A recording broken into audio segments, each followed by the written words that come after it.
Hey everybody, this is Roll Hunter here, and today we're going to look at what my bank gave me when I asked, hey, do you have any old paper money around?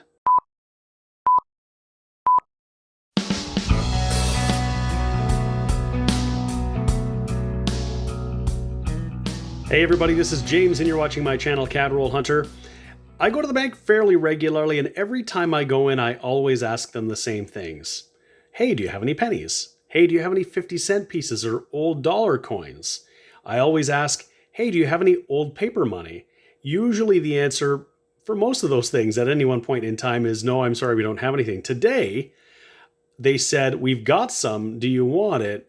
I just said I would take it all and didn't know what they had. I just opened up the envelope right now, and what I have is $1,015 of old paper money. We're going to look through and see what we got. See if we got any fancy serial numbers. I haven't looked at anything yet. We'll see if we got any lower print run. See if we have anything that will fill a hole in my collection. Some of these are pretty circulated. Some, like this one on front here, appear to be in pretty good condition. So we'll take a look and see what we got and if there's anything worth keeping. A lot of you are probably aware that Canada doesn't actually have any circulating paper currency any longer. Our notes are all plastic. So here is a polymer $5 bill. So Canadian currency, quote unquote paper currency, is now this plastic currency you can see with that see-through polymer window on there. These bills, of course, last a lot longer than paper bills would. Back in the past, when we still had paper currency, the lifespan of a paper note wasn't great. In circulation, they wear out, they get frayed, they get torn. And so when they would reach the end of their lifespan, that is when they were in really poor condition, any of those notes that were returned to a bank would get shipped back to the Bank of Canada to be destroyed and replaced with newer notes. Well, in Canada, because we have these polymer notes, we can expect that they're going to circulate a lot longer.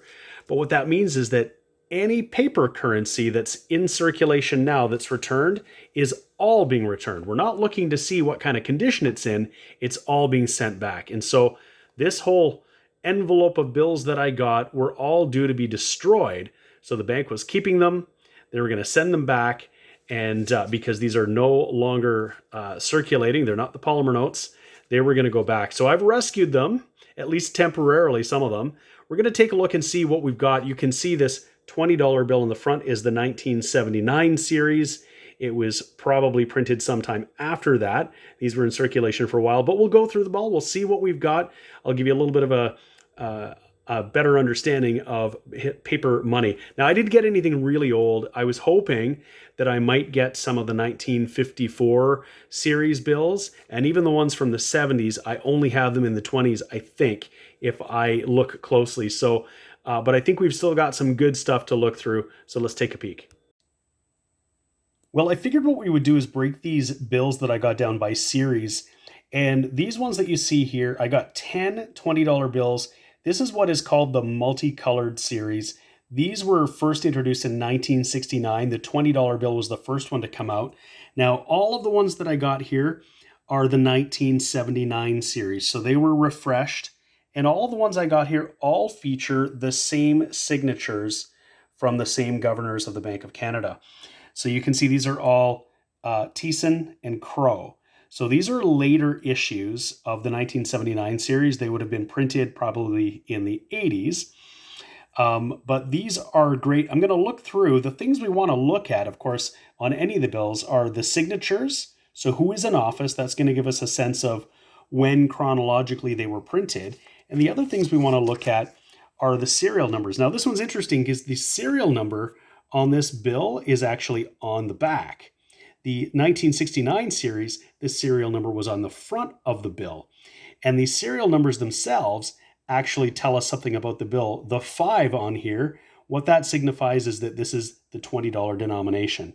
And if it had a 1 in the second position, that would mean it was a replacement note, sort of like the star notes or the asterisk notes that we see. So in this serial numbering, that's what we would see. And the third digit would determine which of the two printers the Bank of Canada used to print this, the American Banknote Company or the Canadian Banknote Company. So those are some things we'll want to look at. I want to see if we have any of the different versions or different printings. It's possible that all of these that we have here will be the same because they all have the same signatures. They might be around the same era. So I'll take a look. But I did bring out of my own collection because we didn't get any of these from the bank today, but some of the other denominations to take a look at. You can see the earlier series had a serial number on the front with a 3-letter prefix, like this one here, BAX, and then 125. The BAX, the X on these ones indicates it's actually replacement. Earlier Canadian banknotes had an asterisk like the American star notes. So I've got a $1, a $2. There were 2 5s here. You can see that this is a 72 series and a 79 series. The 79 series, like the $20 bills, put the serial number on the other side of the bill. And then a 10. And I had 100 in my collection. What I didn't actually have were any 20s. So I'll take a look and see which versions we got, or which runs we got, print runs. And we'll also see if I got any fancy serial numbers too. And in case you're interested, this is the resource we'll be using. This is the Canadian Paper Money Charlton Standard Guide. Now I'm using an older edition, 2019, because I'm not an avid currency collector. But I'll put a link below to where you can find the most recent version of this catalog. It's got all of the information you'd want to see.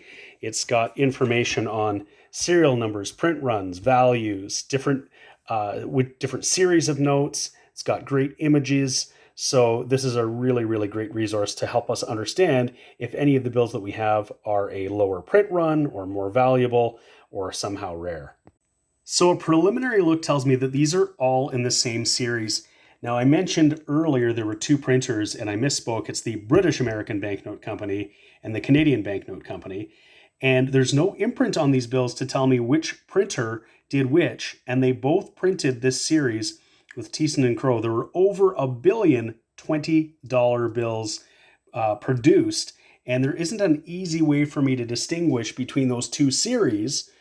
So what I'm going to do is I'm just going to pick the best example from this for my collection because, as I showed earlier, I had an example of all of the other bills, but I didn't have the 20 or the 50. And so I'm going to add a 20 to my collection. And now I'll just quickly take a look to see if there are any fancy serial numbers. And before I put these away, I figure we'll just give you a little bit of a glimpse of the backs of each of these bills. They're really gorgeous. They remind me of my childhood. This is what money looked like when I was a kid. And we just don't see these in circulation very often now at all, obviously. There's that 20 we found, and that is Moraine Lake in Alberta there. Next up is the Birds of Canada series, and we got a 5, we got a few 10s, some 20s, and some 50s here, so we've got lots to look at. It's called the Birds of Canada series because they feature Birds of Canada on the back. Now, we didn't get a 2, but I have one from my collection here, and on the back of this one is the robin, a very common bird in Canada. We'll maybe quickly take a look. The 5 here features a belted kingfisher. The 10 features an osprey catching a fish, really cool. The 20 features a common loon, which is on our $1 coin. And the 50 includes a snowy owl. The 100, which I don't have in my collection and we don't have here, features a Canada goose. One of the things you can see right off the bat here is the 5 and the 2 and the 10 were the first issues. 1986 for the 2 and the 5, and 1989 for the 10. And they lacked a security feature. These were actually fairly easy to counterfeit. So when they introduced the 20 and the 50 and the 100, you can see they added this little security feature. It's a reflective thing, and it changes in the light, if I can try this, from gold to green. And we might not quite, there we go, green and gold. So that's hard to counterfeit. So that was added to these bills. Note that there's no $1 bill in this series because these were first out in 1986 and Canada introduced the $1 loonie coin in 1987. So in preparation for that, no $1 bill was printed. Now I can see that Most of the bills we have here are also Thiessen and Crow, but we do have some varieties. So we've got Thiessen Crow and Knight Thiessen. The 20, we have three. We have Thiessen Crow, Bon and Thiessen, and Knight Dodge. So this would be the newest one. And then in the 50, same thing, Thiessen Crow, Bon and Thiessen, and Knight and Dodge. So we'll take a look and see if we have any interesting serial numbers. We can look in the book and see if we have any lower print runs. These bills have the serial number on the back, and they have a 3-letter prefix. And so the prefix can tell us if it was in a more limited series. So we'll take a look, and then we can look and see if we got any radars or repeaters or anything interesting like that. And we'll come back. We've got a very small sample size here, so I'm not expecting to find something like that. But if we did find one, it would be incredibly cool. And I totally lied. I have 100. It's not in great condition. Many of my bills aren't. You can see this one's been folded and folded again. But this was something I picked up at a bank.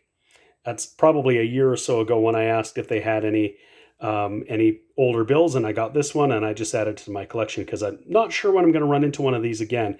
And so there is that Canada Goose. Okay, look through the 5s and the 10s. The 10s, nothing uncommon here, not worth anything more than face value. They're all in pretty poor condition anyhow. And I already have each of these issues. This 5, which is in even worse shape, I don't actually have one of this print run. So I'm going to hold on to it in my collection till I find a nicer one for sure. And I might very well do that. But it's one that I don't have. I don't have the Thiessen Crow signature combination. So that's one to hold on to for now because I just don't have it. So I'll put that in my book and replace it when I got a better one. Okay, so I've looked through them. I've set aside the best of each variation with all the different signature combinations. The ones on the left here are the oldest ones, interestingly, the Thiessen Crow signature combination, and they're in much better condition, surprisingly. On the right, these ones are all pretty rough. Because I didn't have any 20s or 50s in my collection, I'll hold on to them, like I said earlier, until I get a better version to fill that spot. So next up, we got a bunch of notes from the Canadian Journey series. This was introduced in 2001 with the $10 bill. Each of these bills focuses on Canadian culture, history, and achievement, and we'll have a closer look. I've separated these out. It looks like all of these 50s are the same signature. It's Jenkins and Dodge. But we've got a couple variations here in the 10, Jenkins and Carney, Jenkins and Dodge. And these 20s, there's a bunch of Jenkins Carney, but then we've got some Jenkins Dodge, and then a couple of the Jenkins Carney. None of these are in great shape, so I might not keep any of them. I'm going to look and see if there are any that I don't have. But we'll take a look at these bills because these are actually really, really cool. I thought first we'd take a look at one of the earlier notes in this series. This is a $5 note. This came out in 2002. And one thing you'll notice is that it doesn't have the security stripe along the left-hand side. So if I look at this 10, you can see that security stripe. It's reflective. It's got some maple leaves in there. It's not present on the early 10 and the early 5. Again, though, it made it easier for people to counterfeit these bills. And so that measure was added. And so it wasn't on the early 10s or the early 5, the example there that I have. All of the ones I have here are later examples, and they all have the security stripes. The 20 and the 50 came with them right out of the gate. But we'll take a look at these bills to see what the other side looks like. So here's a closer look at the back of that bill. The $10 bill focuses on remembrance and peacekeeping. And you'll note from my coin roll hunts that remembrance is a really common theme in Canadian commemorative coinage. So we now see it here on a banknote. On the left-hand side, of course, you can see the poppies, which is a symbol of remembrance here in Canada. We wear poppies for Remembrance Day, which is November the 11th. And here is probably one of the most famous Canadian poems by John McCrae. He wrote during the First World War. It's called In Flanders Fields, and it reads right on the note here. In Flanders Fields, the poppies blow between the crosses row on row that mark our place, and in the sky, the lark still bravely singing fly, scarce heard amid the guns below. So John McCrae wrote that, and school children would learn that poem in school for sure around Remembrance Day. So you can see the serial numbers here are back to a 3-letter prefix, a series of numbers. So there's nothing fancy here, no radar, nothing like that. We'll take a look at all of them, but that is a really cool note. So here's the $5 bill, and how Canadian is that? Check that out. There's a bunch of Canadian children playing pond hockey outside in winter. There's some tobogganing, ice skating, and this has got to be one of my favorite bills in Canadian history. What's actually really cool about this is that this bill also features part of a famous story by Roch Carrier. He was a French-Canadian writer, and this is an iconic story. And so it just has the opening lines here. You can see in the text, very small, in both French and English. It says, "The winters of my childhood were long, long seasons. We lived in 3 places, the school, the church, and the skating rink. But our real life was on the skating rink." And that really sums up the childhood for a lot of Canadian children, I think. Again, we see the 3-letter prefix. Nothing interesting with the serial number necessarily, but we'll look at all of those. And we got Jenkins Carney on both of these bills. And again, these aren't in great shape, so I might not keep them. I already have some, but we'll have a look and see if I need to just hold a spot or fill a spot in my collection for now. Here's the back of the 20. The 20 is highlighting arts and culture. And there is a sculpture by the famous Indigenous artist Bill Reid. And you'll see this image behind that there. If that looks familiar to you, that is also the same image that's on the 2020 toonie you've probably seen on my channel that came in both a colored and non-colored version. So that would be very familiar to a lot of Canadians as well from our $2 coin. This is another great build. What a great series, just the artwork on these and just highlighting Canadian culture. Again, nothing interesting with the serial number. One thing I note on these bills is that this bill here, always on paper money, it will tell you what series it is. This is the series of 2004. But starting with the series, Canadian paper money started to tell you when this bill was actually printed. Right at the very bottom, this was printed in 2007. Usually you have to do a little bit of investigation looking at serial numbers to find out when the print runs were actually made and those sorts of things. This bill tells you right here, this was printed in 2007. So as you can see, I'm using the Charlton Guide to actually find out what I have, if anything is more rare. For example, the series BC67C. So this is the catalog number that the Charlton Guide uses. If I had a Macklem Carney with an HAE prefix, it was a very low print run, it would be pretty valuable in any condition. Most of what we're finding are very common, 120 million, 210 million, and are actually only going to gain a premium over face value if they're completely uncirculated, which these bills are not.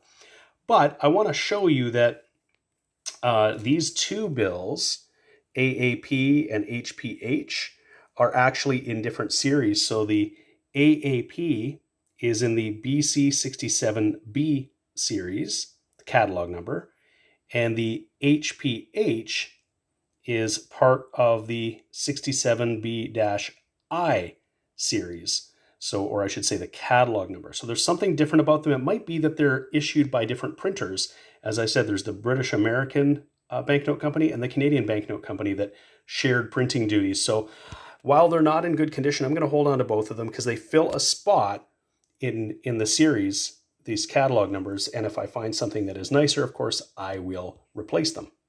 Here is the $50 note from that series. It is called Nation Building.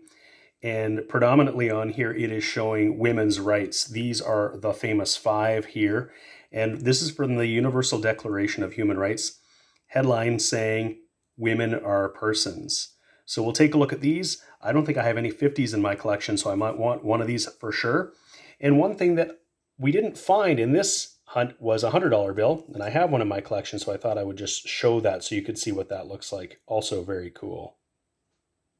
Okay, so I've put all of the bills into these bill protectors, as you can see, and I've labeled them all with the catalog number from the Charlton Guide. That way I can easily identify them in the future. Obviously, there are some you see there's writing, there's some are not in great condition. I want to upgrade these, but it'll be easier for me to identify them and know which ones I've got in my collection. What I'm going to do now is put them in these page protectors or pages and put them in my binder with the rest of my bills. I'll do that right now. Okay, so I've got those bills tucked away in my binder, so you can see this is how I keep them stored. I've got this nice little cover page that I made because, well, I'm like that, and give you a little bit of a glimpse of what I got in here. So I've got them by series. This binder is just from the multicolor series and forward. So you can see here's some replacement notes. This one has the asterisk in the front. So I've got my ones and twos. I've got spaces for different series. There's my fives. So here, of course, are the 220s that we just got, along with all the other ones. So that filled a good spot in my collection. You know, I've got some that have some writing and things like that, but just ones that I've run across. So again, you know, if I find something even better, that's great. But these are just bills that I get in either change or asking at the bank. And so here is the Birds of Canada series, along with that $5 bill, the BC56B that I didn't have. And so filled another spot. And then, of course, I didn't have any of these 20s here, and I didn't have any of those 50s. So you can get a sense of how many spots I've filled up in my album here. All those fives there from this series, and some 20s and 50s as well. So this binder is getting pretty full. I might need to further separate this out because I've added a bunch in here that aren't really going to fit very well if I close this up. So I hope you have enjoyed this little bit of a different look at some Canadian paper money, some stuff that I just got from the bank. If you did, please give the video a like, a thumbs up. And if you haven't already subscribed to my channel, CAD Roll Hunter, where we primarily look at Canadian coins and coin roll hunting, please give it a like. But of course, we often do other things like this as well. So I really appreciate you watching, and we'll see you again next time.